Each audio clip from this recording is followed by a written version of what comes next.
안녕하십니까. 불자 여러분, 또한 시청자 여러분, 벽운사 주지 지사님입니다. 벌써 한 해가 저물고 있습니다. 오늘은 여러분들이 좋아하는 신년 운세를 어떻게 하면 감동적으로 볼 수 있는가에 대해서 말씀드릴까 합니다.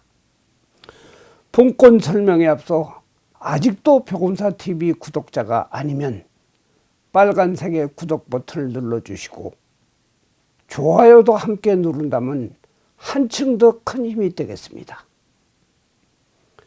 흔히 스님들이 운세를 본다면 땡중이니 사이비중이니 하며 곱지 않은 시선으로 봅니다.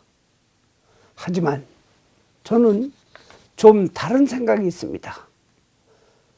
불교경전 법화경이나 지장경 등 많은 경전에서도 중생 제도를 위한다면 관세음보살이나 지장보살님도 중생이 필요로 하는 그 어떤 모습으로 나타나서 중생을 제도한다고 했습니다.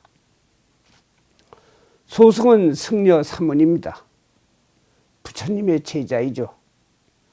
부처님과의 인연에 따라 스님이 된 것입니다. 이 사문의 본분이라면 면벽 수행을 통해 자신을 깨닫는 것도 매우 중요하지만 그보다 더 큰 것이 부처님이 깨달으신 진리를 중생에게 전하여 고통과 어리석음에서 벗어날 수 있는 지혜를 전파하기 위함이라고 생각이 됩니다. 저는 가급적이면 많은 사람을 만나야 된다고 생각하고 있습니다. 모습은 비슷하더라도 똑같은 사람이 없듯이 중생도 다 각자만의 자기의 고통이 있는 것입니다. 그래서 소승은 참으로 수많은 사람들을 만나왔습니다. 그리고 저는 앞으로도 계속 만날 것입니다. 내일 죽음이 나를 찾아온다 하더라도 오늘까지도 만날 것입니다. 우리는 누구나 불안과 염려 속에서 살고 있습니다. 한치 앞을 모르기 때문에 비가 와도 눈이 와도 바람이 불어도 모든 것이 불안하고 두려움이 가득합니다. 바로 그런 우리를 불교에서는 무명중생이라 합니다. 그럼 그런 중생들은 누구를 찾아야 하며 누구에게 의지해야 하나요? 그러나 스님들은 그들을 외면하기도 합니다. 땡중 소리가 듣기 싫어서 또는 심오하고 고고한 학 같은 모습을 지키기 위해서입니다. 하지만 원효대사는 저자거리에서 북치고 장구치며 곡차 마시고 함께 뒹굴며 중생구제를 했습니다. 우리나라에 있는 이름만 들어도 큰 사찰에서 법회를 마칠 때 큰 스님이 마이크에다 대고 여러분들에게 당부하십니다. 절대 점집에 가지 말아라 하는 것입니다.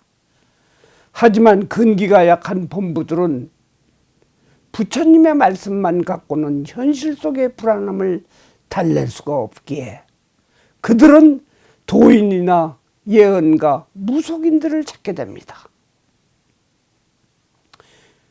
그러다 보니 소승을 찾게 되는 경우도 종종 있습니다. 그때는 이토록 방황하는 불자들에게 용기와 희망을 갖게 하는 상담을 하기 위하여 최선을 다합니다. 이는 어떤 용한 역술인보다도 그들에게 잊지 못할 감동을 주게 됩니다. 바로 많은 스님들도 저와 같은 생각으로 두려워하는 중생을 피하지 말고 만나야 합니다. 그것이 바로 수행의 일부인 것입니다. 자, 지금부터 소승은 스님들이 하는 상담에 대한 저의 소신을 말하려고 합니다. 스님들이 운세를 본다. 마땅치 않지만 보통 두 가지 방법으로 전개가 됩니다. 신신 깊은 불교 신도가 각기 두 스님께 찾아와 묻습니다. 우리 딸이 40세가 넘었는데 아직 결혼을 못했어요. 언제나 할까요? 그리고 결혼을 하게 되면 아이는 가질 수 있을까요? 하고 묻습니다. 한 스님은 묵묵히 생각하다 체면을 생각하고 때가 되면 인연 따라 결혼하고 자식도 얻을 것이여다 라고 얘기합니다. 이제 다음 또 한 스님은 거침없이 말씀을 하시기에 내년 8월에는 분명 결혼을 할 것입니다. 그런데 애를 낳기는 다소 어려울 수도 있네요. 그렇지만 결국은 낳습니다. 이렇게 대답을 했습니다. 앞에서 때가 되면 한다고 말씀을 하신 스님은 100점에 가깝습니다. 결혼을 못해도 인연이 무르익지 않는 탓이니 스님의 말은 전혀 손해볼 것이 없는 답입니다. 하지만 두 번째 스님은 그때 가느냐 못 가느냐에 따라 그저 50점에 가깝습니다. 그런데 문제는 막상 질문을 했던 불자는 오히려 100점을 맞은 스님께는 희망을 얻지 못합니다. 50점이라도 그 스님에게 의지하게 됩니다. 도력이든 공부를 했던 확실한 대답을 듣고 싶었으니까요. 그도 두 번째 스님의 이야기가 100% 맞는다고 생각은 안 합니다. 서로 틀릴 수 있다는 것도 더 잘 압니다. 하지만 희망을 넣게 되면 더욱더 좋은 배우자를 찾으려 주변과 자신도 적극적으로 노력하는 효과를 볼 수 있는 것입니다. 그러면서 자신의 운명도 바꿀 수 있는 것이니까요. 여러분들, 이번에는 운명학이라는 것이 어떤 것인가에 대해서 설명할까 합니다. 사주학, 주역, 육효, 음양오행, 또 다른 동양학, 또는 타로, 별자리 등 서양 점술, 그 외에 영감으로 보는 영통술도 있습니다. 그런데 그 어떤 것도 수학 공식과 같이 딱 맞아 떨어지는 것은 없는 것입니다. 이 모든 것을 우리는 인학, 사람을 연구하는 학문, 또는 운명학이라 하는데, 이는 절대적인 해석학이기 때문입니다. 과학이 발달되어 수많은 데이터가 집합되고 인공지능의 4차 산업, 5차 산업이 발전하지만 내일이 아니면 조금 후에 무슨 일이 일어날지도 모르는 것입니다. 수학 공식처럼 데이터에 의지해서 앞일을 알 수 있다면 누구나 컴퓨터만 닥치면 오늘 내가 어느 곳으로 가야지 영업이 잘 되고 또 어느 곳으로 가야지 사고를 안 당할지를 나와야 할 것이 아닙니까? 오늘 내가 출근 후 퇴근까지 무슨 일이 일어날지는 알아야 하지만 삼라만상은 지금 이 순간에도 계속 변하고 있다는 것이 불교의 재행무상이란입니다. 물론 앞에 이야기한 운세를 보는 것도 학문이든 영감이든 전혀 틀리다고 단정할 수는 없습니다. 나름대로 통계와 흐름, 전통 등이 있기 때문에 전체적인 길흉의 흐름은 예측 가능하지만 절대적인 것은 아닙니다. 바로 문제는 어떻게 해석하느냐에 달린 것입니다. 우리가 꿈을 꿔도 해몽에 따라 달라지는 것처럼 이 또한 해석하기에 따라 달라지는 것입니다.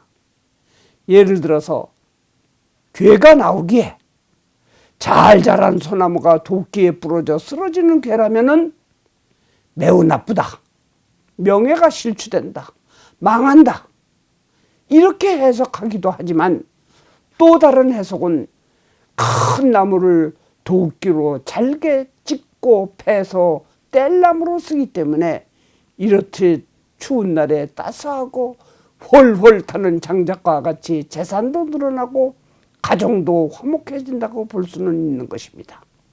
음양오행법도 마찬가지입니다. 타고난 운명대로 살 수는 없는 것이 현실입니다. 급변하는 환경, 사회상, 문화, 과학의 발달, 그 척도에 따라 달라지고 그 외에도 내가 지은 업보에 따라 전혀 다른 삶을 이어가게 됩니다. 문제는 현실에 맞는 해석이 있어야 됩니다. 지나간 과거에 대한 흔적은 어느 정도 알 수는 있지만 미래에 대해서는 예측, 유추에 지나지 않는 것입니다. 우리가 사는 이 시대는 과학은 늘 언제나 그러해야 한다 하지만 이러한 운명학은 그렇게 안 되어도 할 수 없는 것으로 인지하고 있는 것입니다. 소승지사는 운세는 보지 않습니다. 그 이유는 역학, 관상, 체형학 그 어떤 것으로도 그 사람의 내면을 알 수가 없는 것입니다.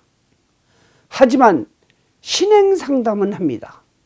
부처님을 믿고 가르침을 따르는 이에 믿음의 행위를 이어가는 신행이는 기도의 힘을 알기 때문입니다. 신행 상담은 불교의 믿음에 관한 상담이기도 하지만 그것이 곧 인생 상담이기도 합니다. 왜 그럴까요? 소외경전의 가장 경전의 꽃이라고 불리는 금강경에도 일체법이 계시불법이다 라고 했습니다. 그 이야기는 우리의 삶이 불법 속에 있다는 말입니다.